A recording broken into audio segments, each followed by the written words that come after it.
Well, good evening. So I was going to record this and kind of edit it and kind of cut it up.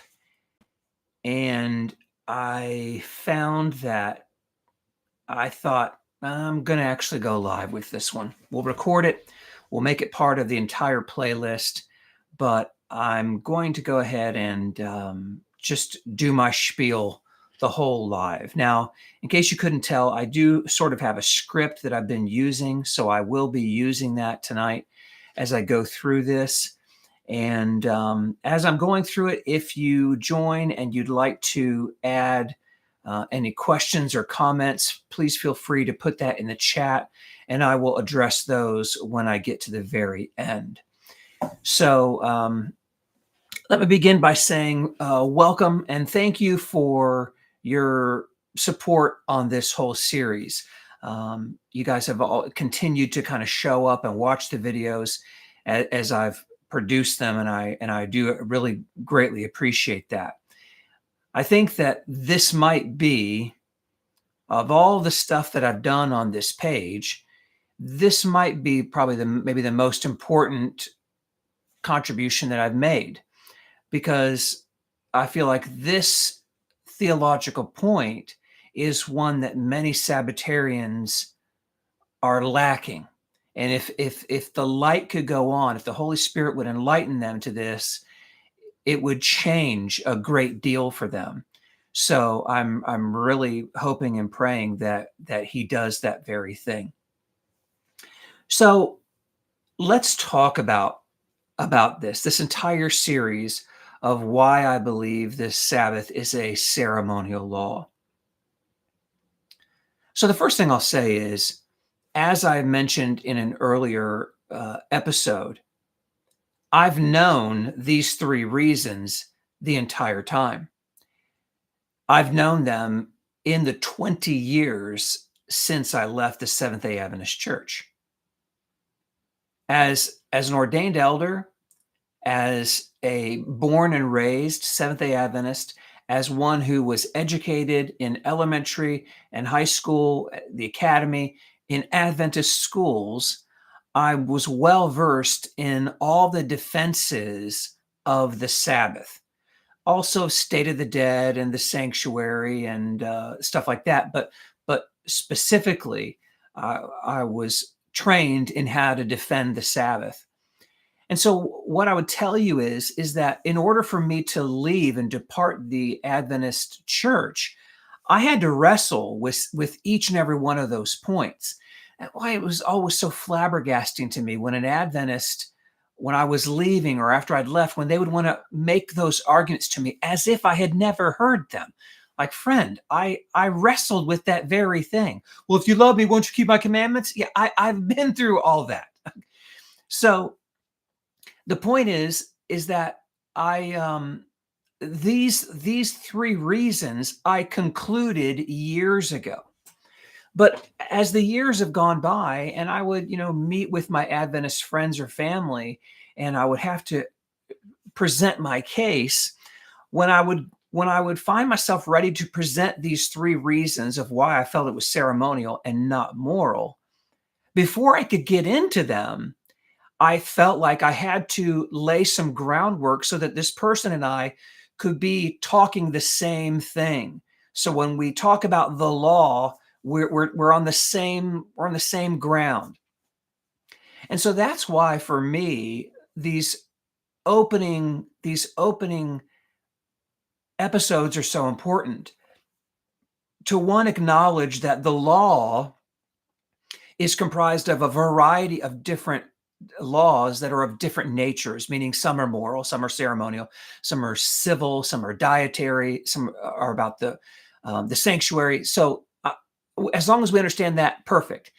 The second point that I've always felt was really important to understand is that people seem to have this idea, especially Seventh-day Adventists, like the 10 Commandments, that's it, like that's the highest. And it's not. Jesus himself said there's actually two laws that are higher than that, and that is loving God and loving your neighbor.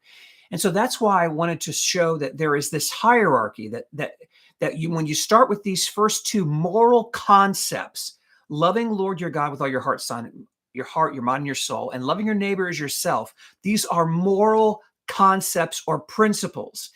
And out of those, we have the 10 commandments, and you have clearly moral laws like thou shalt not kill, thou shalt not murder, thou shalt not commit adultery. But then you also have like your commandments toward God, not having idols, not using his name in vain, etc.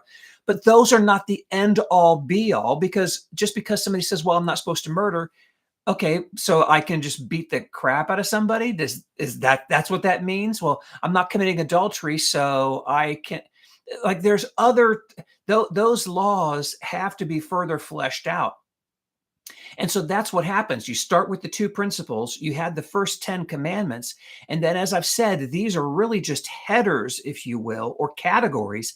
And when you get to the 613, also sometimes referred to as the book of the law, you flesh those out even more. And so all of a sudden, thou shalt not commit adultery actually gets spelled out to, you're also not supposed to have sex with animals. You're not supposed to marry your father's new wife, or like basically your stepmother. So thou shalt not commit adultery actually has to get fleshed out even more. And the same is true as far as theft and I'm drawing a blank. So you have theft, and you have lying, and you have murder. So that's the idea, is that the law had to, there's a hierarchy to the law. That's why I made that argument, because the three that I'm going to make depend on us agreeing and understanding that point. We are live, Random. We are live. We're live. So, so that's why I did that one. And then we had to start digging into, okay, well, what is a ceremonial law? What is a moral law? Scott, why did you feel you needed to do that?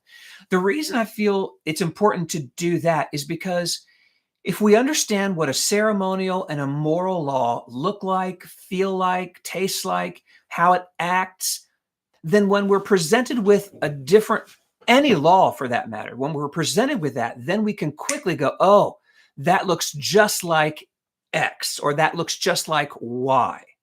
That looks like a moral law. That looks like a ceremonial law. And so that's why we went into those and we started kind of fleshing those out.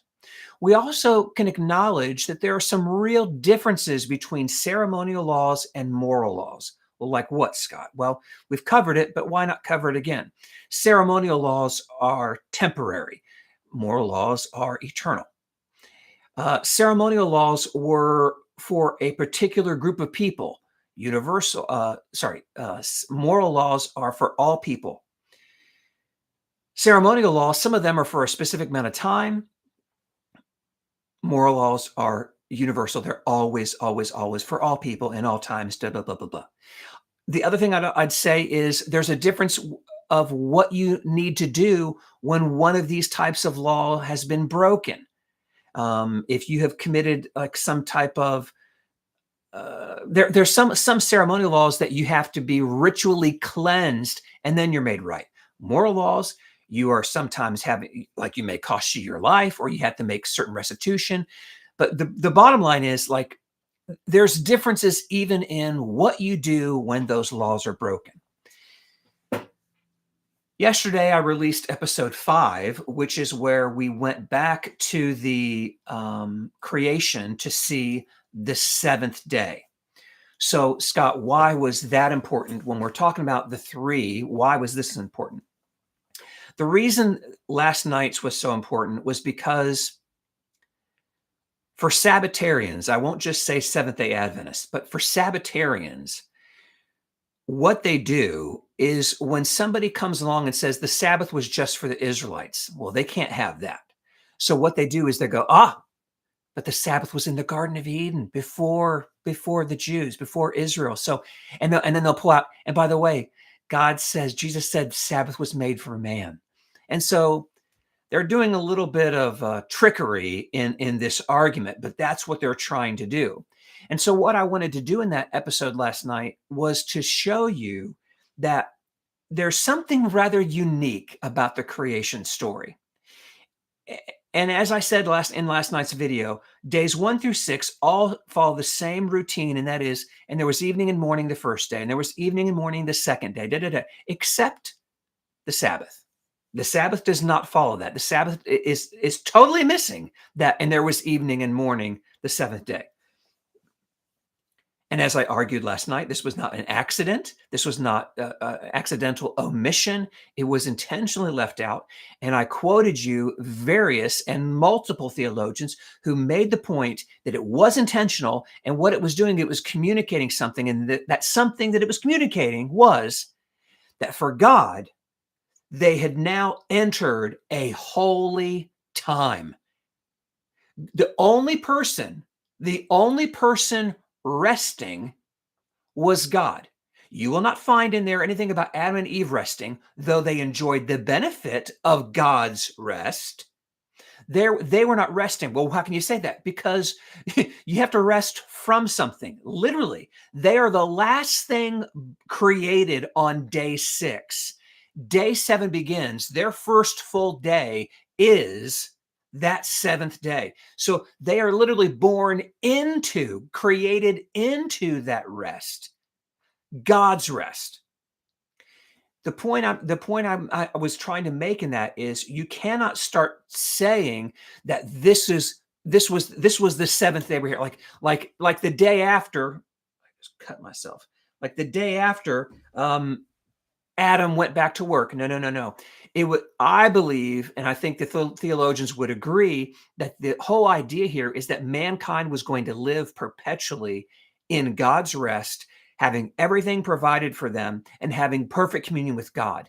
And that plan went on. We're not sure how long that plan went like that, but it went on for a while, I presume, until sin entered the world. And once sin entered, the rest ended. God had to go back to work. So that was the kind of stuff that I needed to go ahead and lay out in front of us before we get here into episode 6. And now that we're here, I have my script open, and I'm not going to read it, but I will refer to it from time to time as I move through it. But I'm now going to present to you the 3 reasons. So the reasons go like this. Now, as a Seventh-day Adventist, I'm sorry, let me make one more point. I'm going to make 3 arguments, 3 reasons for you of why I believe the Sabbath was a ceremonial law. And what I'm going to tell you is they are placed in order of weight, meaning the third one, in my opinion, they're all valid. They're all airtight as far as I'm concerned. But I feel like the third one is the strongest argument, is the strongest proof that the Sabbath was actually ceremonial and not moral. So with that being said, let me get into it. As a Seventh-day Adventist, there was one commandment that we adored over all others. Mrs. Ellen White stated that she saw a vision of heaven, and there she saw the 10 commandments, and there was a glow shining around the 4th commandment. So I've known the 4th commandment since I was a child, Exodus 20, verse 8, and I'll read it just so we're all aware. Because proof number 1, reason number 1 it's ceremonial is subtle. You may have read this commandment your whole life and never seen it. Hopefully that will end tonight. So here's reason number 1. Exodus 20, verse 8 states, "Remember the Sabbath day to keep it holy. 6 days you shall labor and do all your work, but the 7th is a Sabbath to the Lord your God. On it you shall not do any work, you or your son or your daughter, your male servant or your female servant, or your livestock, or the sojourner or alien or foreigner within your gates. For in 6 days the Lord made the earth and the sea, made the heaven and the earth, the sea and all that is in them, and rested on the 7th day. Therefore the Lord blessed the Sabbath day and made it holy." So did you catch it? Did you catch in there reason 1 of why I believe the Sabbath is ceremonial? Now somebody's scratching their head like, no, I didn't catch it. Well, it's there. So before I tell it to you, let's go back a second. You recall from one of my earlier episodes, I stated that moral laws are universal. Moral laws are universal. They are for all people, for all times, in all situations. So, in other words, it's always wrong to commit adultery. You're never okay to sleep with your neighbor's wife. It's always wrong to commit murder in the first degree. Always wrong. That's the way a universal law is. There's no special day, there's no special place, there's no special time that you could commit murder and God's like, "Oh, it's okay."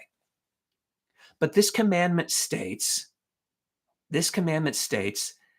that you're not to do any work, you, your manservant, your maidservant, your livestock, or it says the alien or the sojourner within your gates. Within your gates.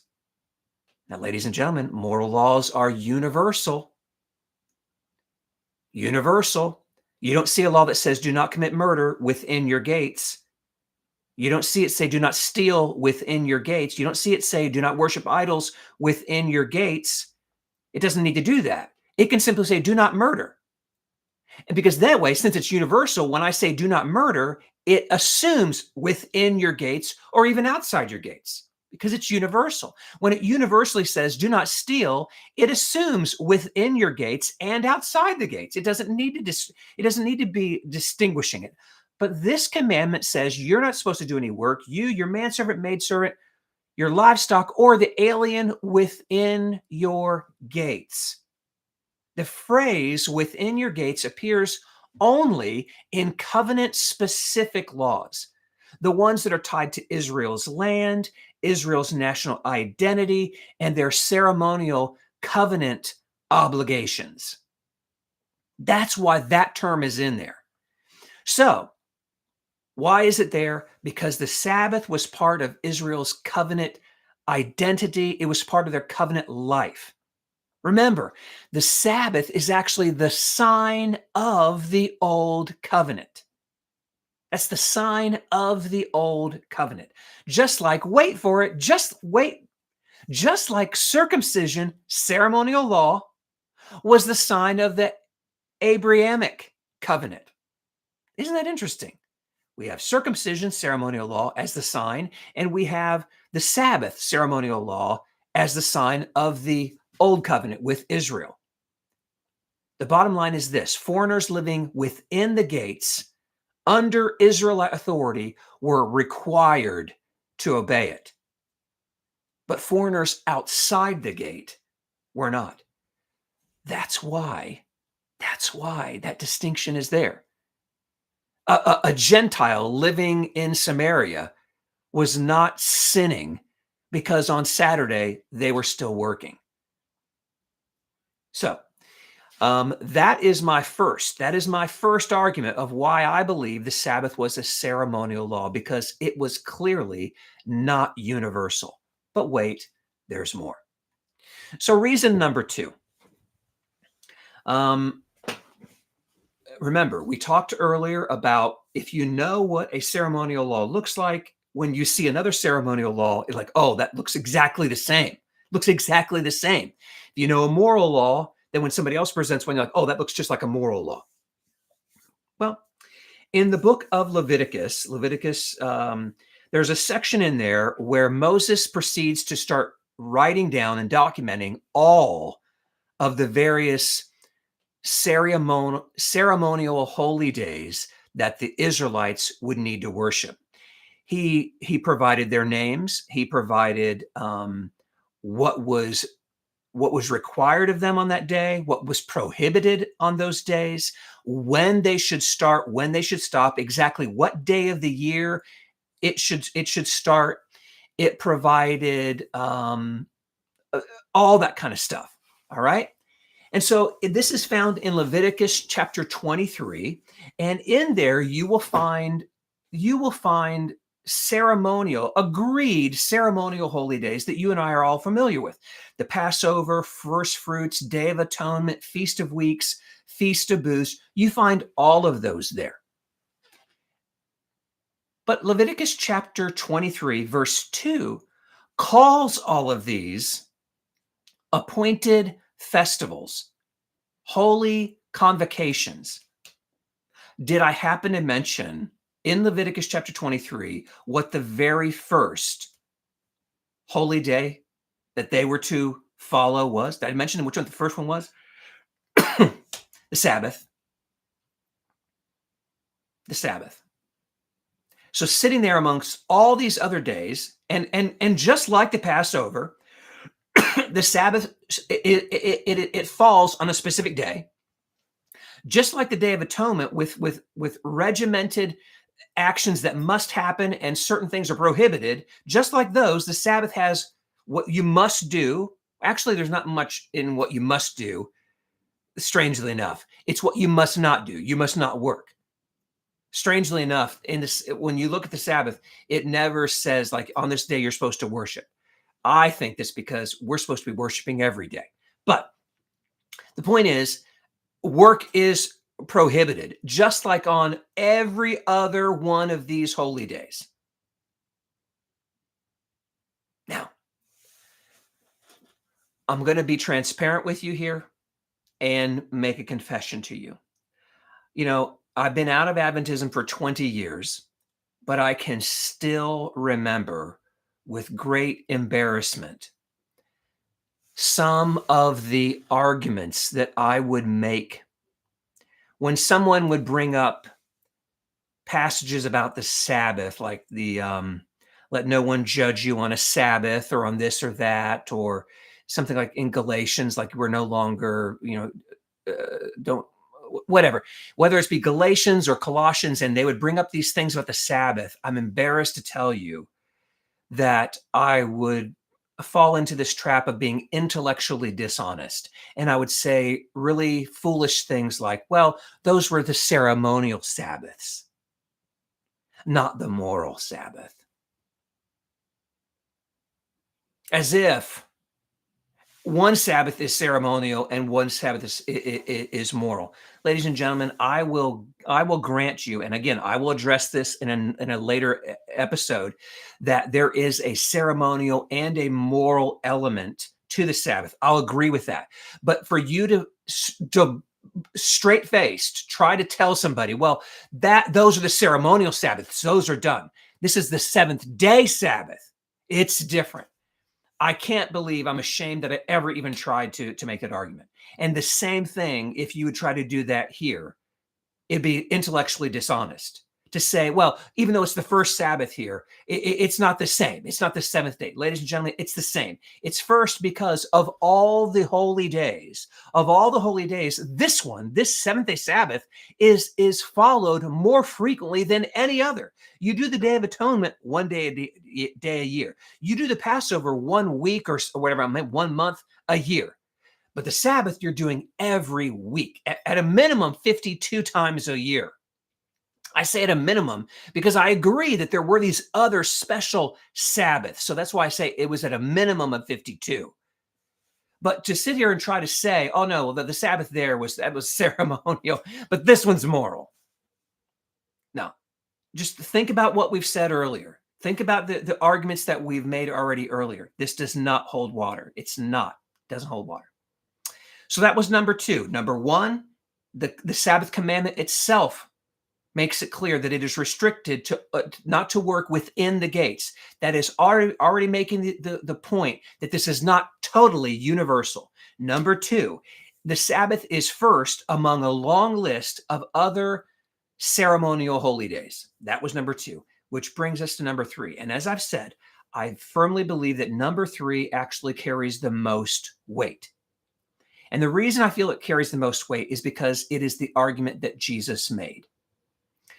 So it's a story that many of you know. Jesus and his disciples are walking through the fields, and they are hungry. And so the disciples reach out and they grab some grain and they start kind of shucking it in their hand, and they're eating the kernels. And sure enough, it's like the Pharisees are just hiding somewhere. They pop out, gotcha.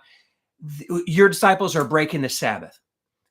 So a couple of points I'll make here. Number 1, Jesus never says, no, they're not. No, they're not. Jesus never defends. He never says something like an Adventist, like we did say, like I did say as an Adventist. Well, no, he was just arguing against the way they had manipulated the Sabbath. He was arguing against the way that these man-made rules. No, Jesus doesn't do that at all. Jesus doesn't do that at all. He does not defend them and say they aren't breaking the Sabbath.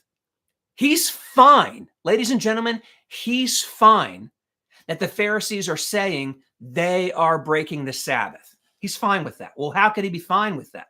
How could he be fine with that? Here's how. If you read the scripture, and this story, I believe, is in at least three of the four Gospels. I read it most recently in Luke. If you're reading it, as soon as Jesus steps forward into this debate, he begins to ask them, "What don't you guys remember?" He says to the Pharisees, "Don't you remember that time that David and his men were starving? They were near death, and they went into the temple and they ate the consecrated bread that was only lawfully eaten by the priest. And yet," he says, "they were guiltless." And then he says, "Or don't you remember that the priests desecrate the Sabbath every week when they work on the Sabbath, and yet they are guiltless?" Ladies and gentlemen, ceremonial laws were symbolic, they were covenantal, they were tied to Israel's worship system, and they had a divinely allowed exception. They had divinely allowed exceptions. What do you mean, Scott? Jesus healed somebody on the Sabbath. And when they started having a fit, he said to them, "Which one of you, if your child or your ox fell into a well, would not go and get them out?" His point being, which of you would not do something to save somebody, to show mercy, even if it meant breaking the Sabbath? His point is, if you were to do those things, if you were to go in and pull somebody out of a well, that is technically breaking the Sabbath. But you would be seen as guiltless. That is the point he is making. Note, my friends, he is comparing what his disciples are doing on the Sabbath to breaking ceremonial laws. Moral laws do not have exceptions.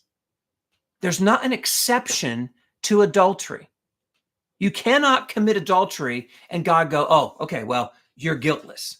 You cannot commit first-degree murder and God go, "Oh, well, this happened," or "This was the scenario." The moral laws do not allow that. Ceremonial do. You want to talk about what does it mean that the Sabbath was made for man, not man for the Sabbath? This is the point. Mercy trumps law. The ceremonial law, mercy trumps the ceremonial law. Man is of more importance than this day. But yet some Sabbatarians want to put the day here and man here. And you have to, why are you doing that in the Sabbath? Why are you doing, yeah. I've been there. I've been this guy. I've been this guy who's looked judgmentally on other people because they weren't keeping the Sabbath the way I thought they should keep the Sabbath. I've done that. The bottom line is this. Both the examples that Jesus uses are he's comparing what the disciples were doing on the Sabbath to breaking ceremonial laws. And in both scenarios, Jesus is saying they were guiltless. They were guiltless. And guess what? These disciples are guiltless. Doesn't defend them.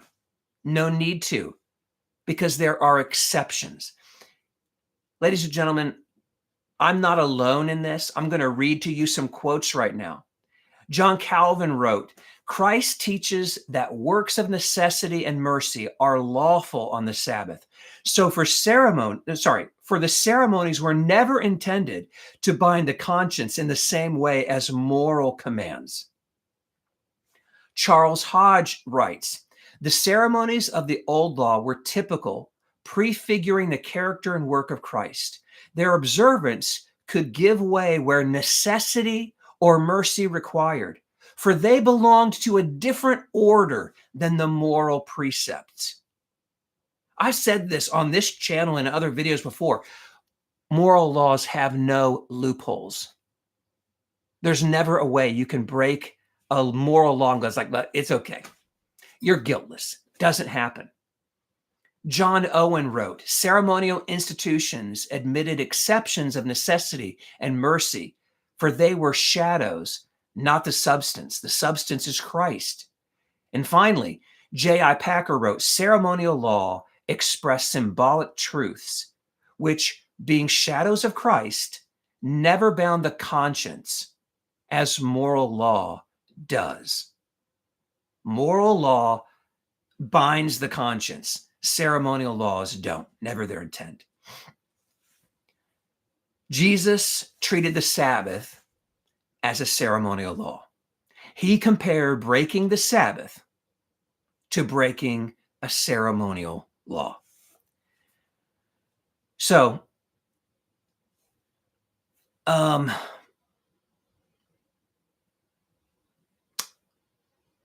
those are the three reasons why I feel like the Sabbath is a ceremonial law.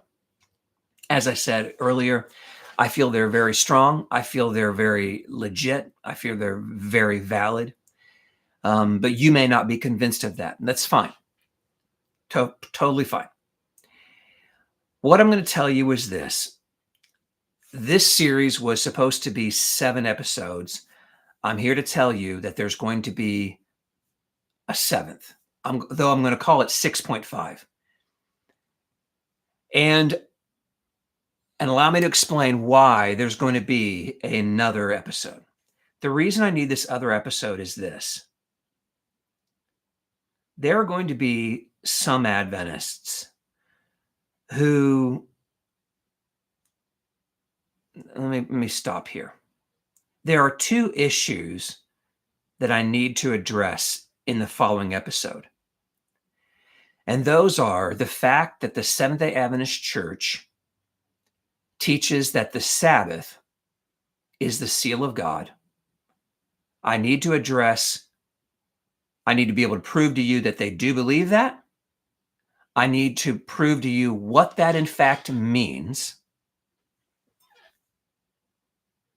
And the second thing I need to address is why, even if you are not of the opinion, I've met Adventists like this before. Like, well, Scott, I'm an Adventist, but I'm not a big on Ellen White, but she says that I really don't listen to that. I've met tons of Adventists like this. And I've met Adventists who say things like, I don't believe that the Sabbath is the seal of God. That's fine. That's fine that you don't believe that. But here's what I'll tell you. You have bigger issues. If you claim to be a Seventh-day Adventist, and even while you don't believe the Sabbath is a ceremonial, if you feel in any way that like the Sabbath is obligatory, like you're committing a sin if you don't keep it, you have issues with not Ellen White, you have issues with Paul, you have issues with Christ himself, serious issues. And I feel like I have to address that in this next video. The final video that I will create, I promise you, the final video that I will be creating will be talking to you about how do Christians then relate to the 4th commandment? I have said a few times that I believe that the Sabbath has an element of it that is ceremonial, clearly, but also there's a moral element to it. Therefore, how do we deal with that? And I'm going to talk during that video about how the Christian is to relate to the Sabbath. And I will also talk in there about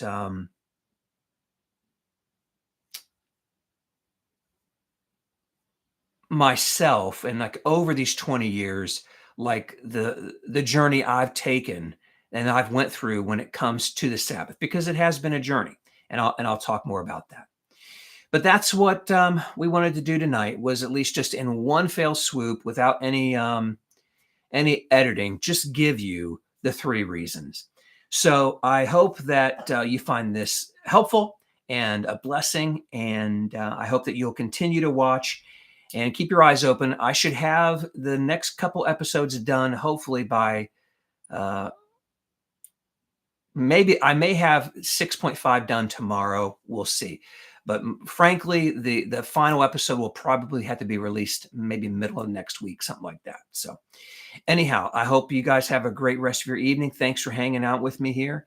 It's been a blessing, and I hope to see you again. Until later, God bless.